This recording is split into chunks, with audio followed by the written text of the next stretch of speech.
hunting knives forever. So I think that's really cool. And that's sort of that thing I was talking about a bit last time on the podcast. I'll bring it up again this time too. A knife is really a cutting tool. It's supposed to be just like a sharp blade. And so it's cool to kind of use that as just that tool and kind of work that blade down to be a sharp piece for you when you're out in the woods and stuff. But for a lot of the time, if it's not like a specialized knife that I'm using for like something a little bit more specific that I'm trying to bring it in for, and it's just kind of my cutting around knife, it really ends up cutting on a lot of stuff, which could be sticks or wood, or it's just sort of like a tool knife that I use to, like cut fishing line or wrap up rope or get something ready on the truck or get something rigged up on my backpack or whatever it is, So it's kind of like a lot of occupancy, and that puts a lot of like wear and damage on the blade.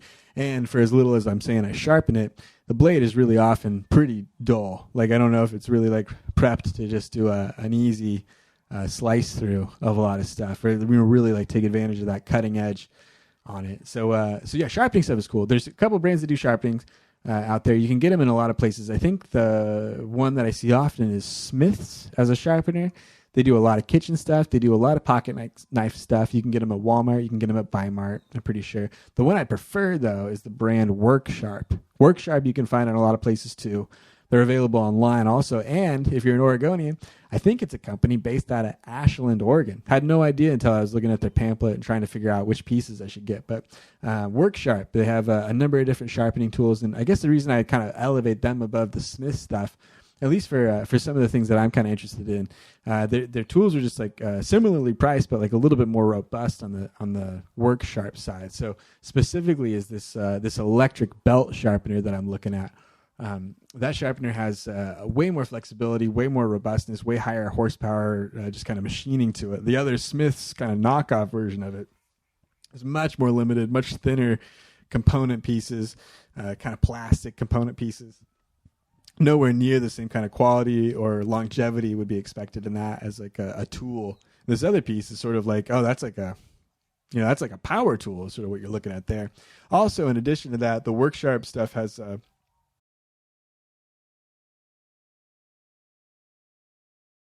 bench, you would call it. I think it's like a field sharpener.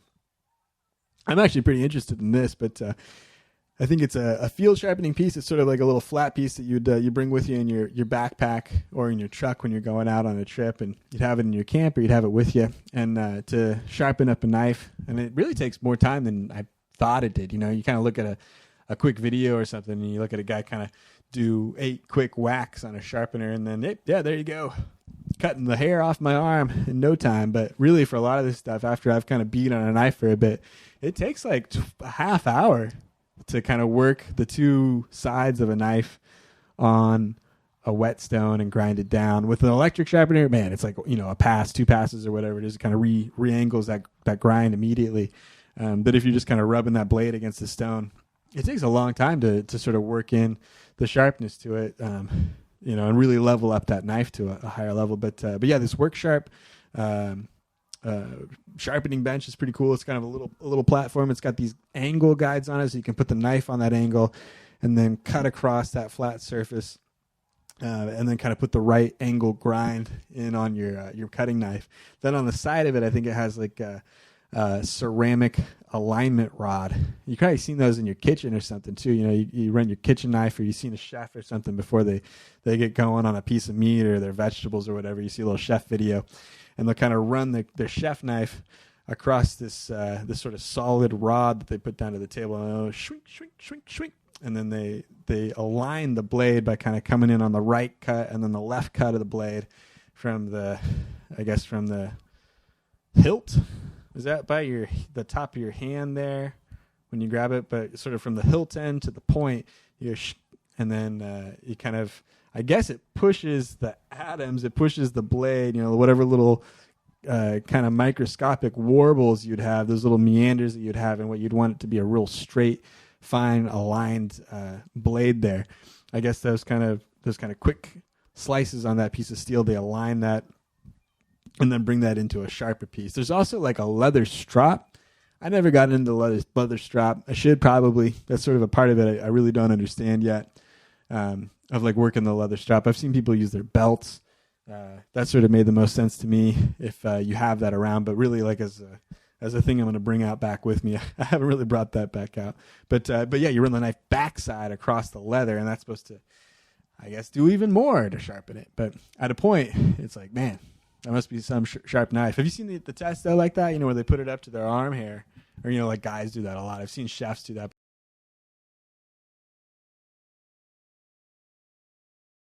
Some stuff out here. I've been trying to do some video and some photo stuff while I'm out here. And what's cool is the Canadian geese have started to make their migration down to the area. So this region that has the wetlands over here, I guess why it was made into being a wildlife refuge, has elk in it, has like a herd of elk that come through and winter in this area, and then it also has like a ton of wetland out here where a bunch of geese and egrets and different birds come through. There's like a bunch of hawks I saw out in this field.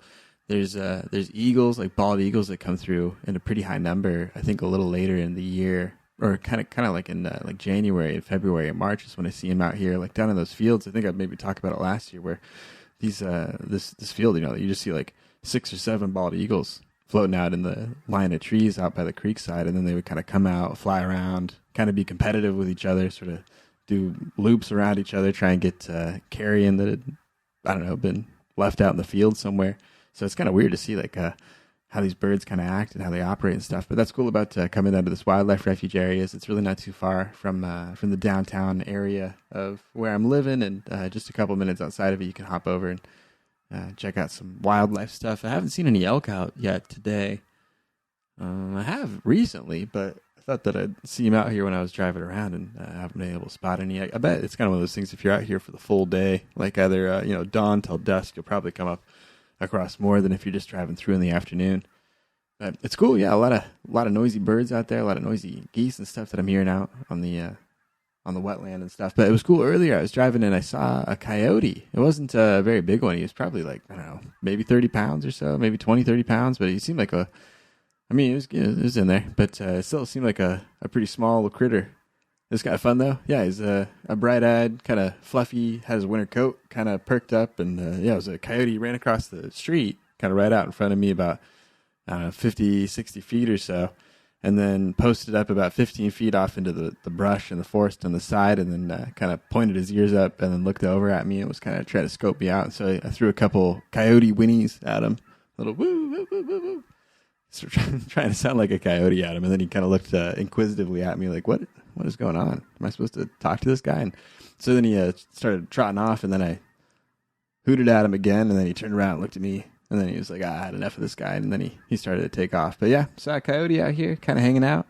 I was going about his coyote business this afternoon, but it's kind of cool getting to come out and check out the stuff of the wildlife refuge. So I don't know, maybe we'll see some of the cool stuff out here, but it's cool coming out here, checking out the Canadian geese and their migration down, and kind of seeing, like, I guess how the different birds and stuff come through, and sort of how they use this landscape throughout the different parts of the year. I think that there's some hunting opportunities out here. Like, I was just reading a sign that said, like, there's a couple elk tags available for management of this wildlife refuge area and its region. I think there's like, I don't know, 5 or 10 tags a year or something to hunters that want to do hunt on this land. And then I think there's like some other kind of discrete bird hunting opportunities to happen out here too, which sounded kind of interesting. I just bought a recreation pass the other day. I don't know if you guys know what that is, like I don't know, like a U.S.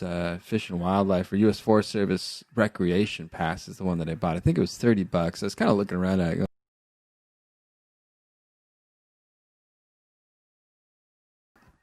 I think that would probably give me more opportunities, you know.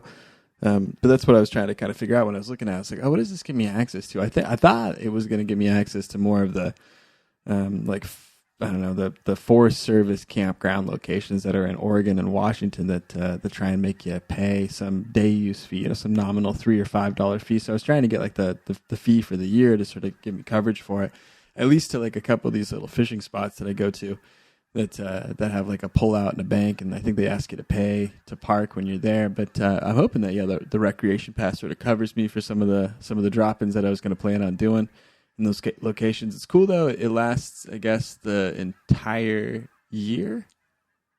Does that make sense? Yeah. So instead of like my fishing license, I think if I bought one today, it would expire December 31st, and then I'd have to get a new one January 1st. But with this one, yeah, I bought this recreation pass in December, I guess, because it'll expire still December 31st, 2021. So at the end of next year, it'll wrap up. But I guess it'll give me access to get onto a couple of the Forest Service properties that do charge day use fees. I think, though, a lot of the day use fees that I do often run into are managed by the state agencies. So I think that's like a state parks kind of thing that I think you can also get a parking pass for, get a permit for some of those beach access spots along the coast that I think they're out there. But I don't think that this one covers any of that stuff. So I don't know. I might have just given the Forest Service Department $30 for just about no reason. So we'll see if it comes into being anything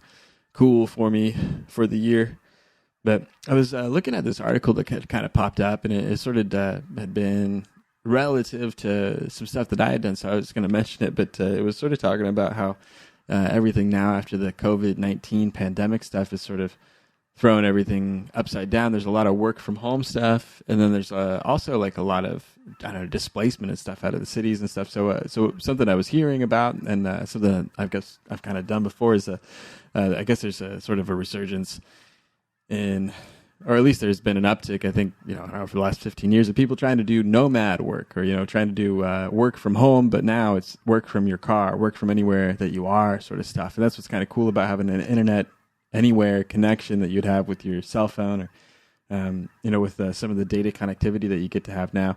You get to be within 12 hours, or I guess you could say 24 hours at any time of having a data connection where you can get internet access or get connection out to other people and stuff if you need to for, I guess, work-related services, which is kind of the benefit there. If you're not doing some sort of manual labor work that's sort of like a service work like that, where you're actually like doing something out in the woods where you can be outside and be away from stuff. If you want to, I guess, still kind of report back to stuff, it's kind of nice that you have those options now to be anywhere that you want to. So I guess some people are taking these work from home opportunities and then getting in their car, rigging up, and then taking off and kind of hiding out in some of the more dispersed regions that we have around here. I think there's some of that stuff where you can still do there's a lot of travel stuff you get to do right now outside of what's deemed essential. Even during like periods of lockdown, you can still do some interstate travel, and especially if you're not going into other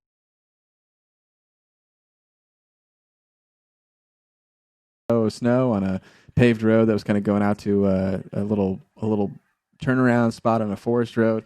And in the summertime, it'd be nothing, it'd just be kind of packed with people going swimming and stuff. But in the winter, yeah, it was a snow-covered road, and that driver did not want to be on there with any kind of trailer or truck or anything, even with like a powerful truck or whatever it is. It's just kind of like a weird kind of slick thing. It's really heavy, stuff moving on ice. It's just never really as secure or as good of an idea as what I'd want to try and commit to doing. So that's kind of why I'm really not that into trying to carry or trying to tow any big stuff. I think it'd be cool though.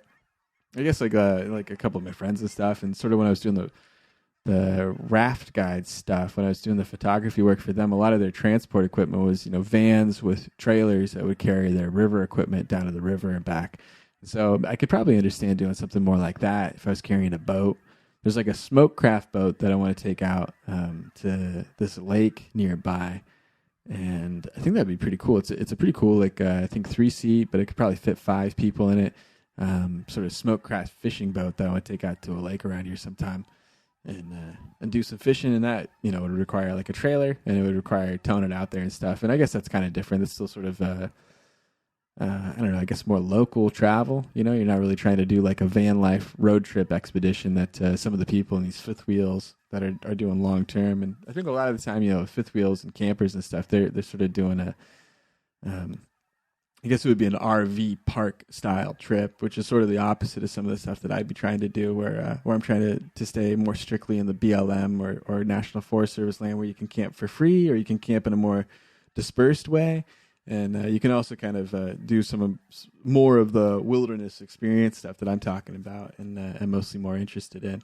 But there is a lot of road accessible stuff. Even the spot that I'm at right now, I mean, it's I'm right on a road. I'm at my truck right now, and I'm looking out at a pond directly in front of me that's filled up with Canadian geese and egrets and goose and stuff. So it's really cool just to kind of hop over and get access to this kind of stuff without having to travel too far from your car. But that's still a far cry different from the wilderness experience you get from an RV park that's sort of more, I don't know, urbanized, civilized, something like that. It's a pretty tight, kind of compact area where you're just sort of lined up in there.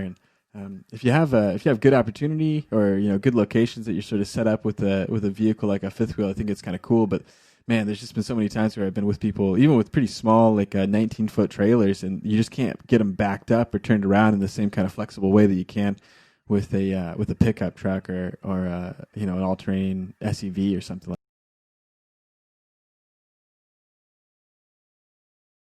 that. So it's kind of fun, but probably talk about a couple of those things on this episode. I wanted to talk about this idea that I've been reading in a book. I was checking out the Wilderness Skills and Survival book put out by Meat Eater. I think it was written by Steve Rinella and the group of people that put together the show Meat Eater and the podcast. And a lot of that is where I get a lot of the good information that I get for wilderness outdoor stuff is out of that podcast and out of their content shows and stuff. But I was checking out this passage in their book that I was just reading, and it was talking about outdoor risk in wilderness areas. And it was sort of, it kind of talked about it more broadly, but then it brought it down into the United States. And it was mentioning the number of injuries and then specifically deaths that have occurred in photography-related activities.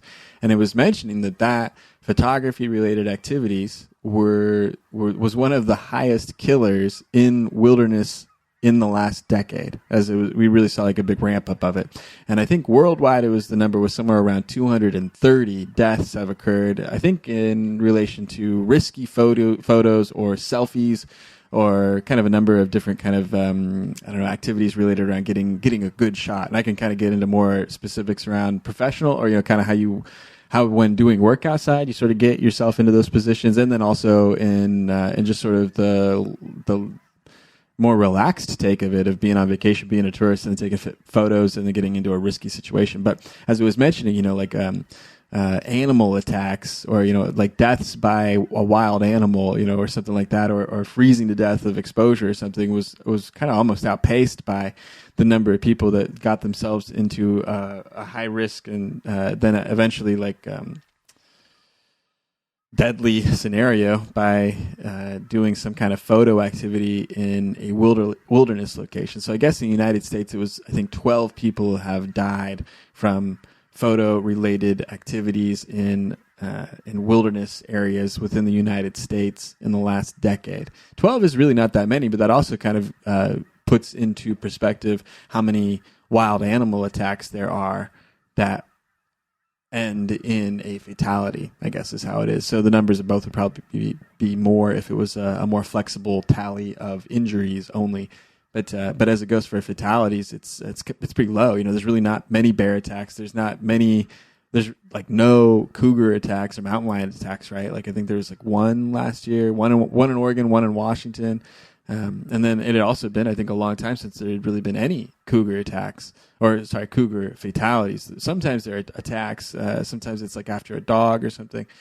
Sometimes there's, bad encounters for sure. And I think it's pretty common, or it ends up being more common than you would have thought for people that spend a lot of time in the outdoors to have a complicated encounter with a individual wildlife specimen. But it's really pretty rare that it ends up in the position of a fatality. And that's sort of one of those weird things that's out about it. But you could probably maybe would put a lot of thought into the risk of seeing a bear when you're out or something like that. But you wouldn't maybe put as much thought into the risk of stepping on a slippery log in a precarious angle near a hill where you're going to take a picture and you think that angle would be right or something. Or you're going to step near the edge of something to hold a camera out to take a selfie picture, of yourself, or just a picture of yourself. I hate the word selfie, as people have been doing that for a long time. But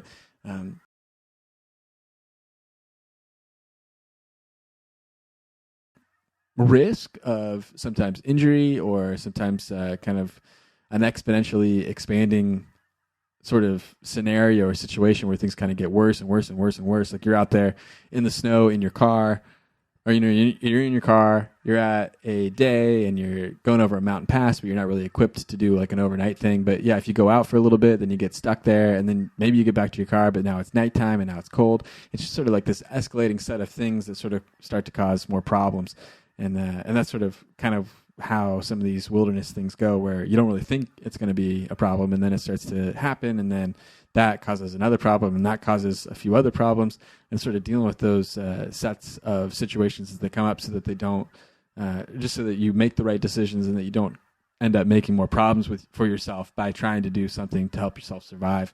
Like injuring yourself when you're trying to catch food to eat or something is like a more risky thing. You could probably go without eating that time. And it would be better for you to remain uninjured in part of it. But also, it's just like, wow, how do you do that? Or how do you like go about navigating those sets of choices and have the skills to kind of do that? So I'm sure it's pretty tricky and hard, and that's why it's kind of good to sort of have some competency so you can sort of keep yourself away from those heavier, deep water situations that can kind of get you in trouble and stuff. But also, I don't know, it's something you can kind of learn how to do. I hope to kind of get into that more within this podcast too, kind of talking about that in relation to doing some photography stuff outside. Pretty much everything I've been doing for the last few months of this podcast, but talking about a lot of the wilderness outdoor stuff, and then sort of how that relates to doing some photography and media stuff when you're outdoors too.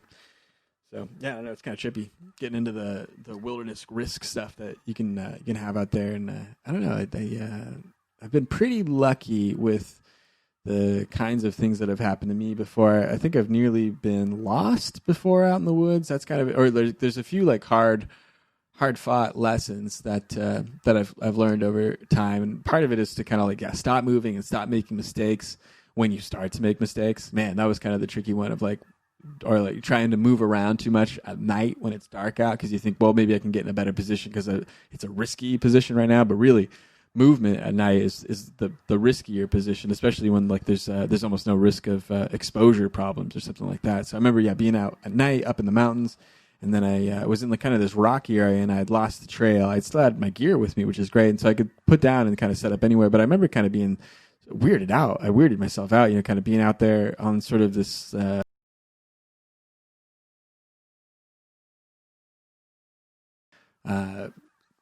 kind of photo trip stuff that I've done in relation to kind of going outside and moving around. But as not as unaccustomed to the podcast, I also try and talk about some computer stuff and some studio stuff too. So I wanted to talk a bit about what I've been trying to do. And now that it's kind of winter time, especially these months here through the holidays, through like Thanksgiving to Christmas, I wasn't going out to travel or jump around much at all. I should have gone fishing more. That's kind of like when my fishing license ended. Now I got to get my fishing license renewed, 2021. I want to go out earlier this year and try and hit up a couple spots. And I've been trying to do more of that stuff of like learning to fish a little bit better and a little bit more regularly. And there's a couple ponds that are sort of near my house that I am able to go to that I can use that recreation pass for to get free parking there. But I think they stock those ponds with trout. And then as it kind of gets closer to the summertime, there's like sunfish and crappie that are in the pond and stuff. And I'm trying to do just some sort of fun recreational fishing in the morning. But there's also the Alsea River out here that really comes into its own. Just like this last month through November for like the winter steelhead season. And then I think it comes in through like February. It gets back into steelheading and stuff. So that's pretty cool. I haven't really gone steelhead fishing before. I haven't got a steelhead tag before.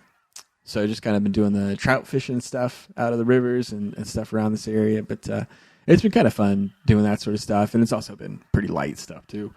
But getting into the studio stuff, I've been trying to do some studio work. I've been trying to set up some studio lights, which is kind of fun. And that's really like a good time of year to do it. That's sort of what I was saying is, this like kind of rainier, winterier part of Oregon's winter season. It's kind of nice to be inside a little bit and to have a couple of the projects going in. This time of year, I'm really trying to lock in automating some work for the rest of the year. So what I'm trying to do through January and part of February, and what I've been also trying to do through December, is get a couple of the books that I want to come out. I want to get those prepped and really almost done, and then I can have that ready to release in February, ready to release in April, ready to release in June. And then I can kind of stage those things out through the year. But a lot of that preparatory work is already done now during this kind of block of studio time where I can kind of focus myself on being inside and doing some more desk work, that sort of stuff. And so there's a lot, I don't know, there's a lot of sales work stuff that I got to get to. But that is going to be stuff that I do kind of later in the year when that sort of comes up into its own season. But for some of this content stuff, some of the studio work that I'm trying to put together, I can do that now through a period of time in the winter and sort of do a lot of the indoor work, trying to put together some book writing, some text stuff, and then also trying to put together some kind of studio video stuff and some of the editing stuff that I need to get through. So I've been trying to go through, and one of my efforts and what I've already kind of been working on sort of since the fall was trying to do some sort of photo screencast video channel, and I'm trying to get that together. I've been working on the format of it a little bit and trying to make it something that's functional and compelling, but also sort of a simple amount of work that just, I don't want to overcomplicate. That's sort of the thing I've seen as a problem in a lot of YouTube channels or a lot of pieces of content that are out there, is that they sort of get a little too fancy, I guess would be an easy word to put on it, but a little too complicated, a little too few many editing processes that kind of all end up stacking up on each other and making a project I think too difficult to really commit to continuing to do unless everything's all sort of condensed into, a single production act or something. So I'm trying to go through and sort of structure out some of these pieces a little bit more like that, where I can go in and I'm trying to do a screencast where I do and go through and talk about like a photo that I worked on, talk a little bit about it, but then also really a lot of it is about talking about specific adjustments and changes to do in Lightroom specifically in this case, but then kind of more overall in photo editing and sort of bring.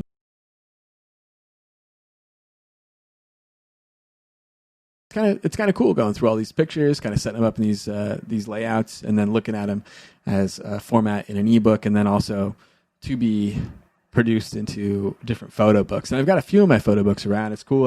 Over like the holidays and stuff, I've got the bookshelf out. We had the tree up and stuff. I had the bookshelf up, and I'd been pulling out like different photo books that I had, and then kind of leaving those out on the tabletop and going through them and looking at these different pictures and stuff that I've gone through over the years. And it's fun to get to see that sort of stuff, or to get to go through and like, oh man, yeah, I remember seeing these pictures, and having that real tactical or that tactile physical object, that artifact in front of you is a cool part of making art and making products and making photos and stuff. So that's what I'm trying to do a bit and kind of get set up with a few of those sort of loaded in the chamber for 2021, which has been pretty fun. And so that's kind of some of the studio work that I'm going through. And a lot of that is like, I jump into, like for the screencast stuff, I'm kind of trying to like line up stuff so that I get to sort of knock off a few jobs all at once. So with the screencasting stuff, a little bit is I've gone into Lightroom and I've made these different collections of sets of photos that I want to try and get into, re-edit, tweak a little bit, recrop, and like I'm saying, kind of get ready for print in these photo books, and then also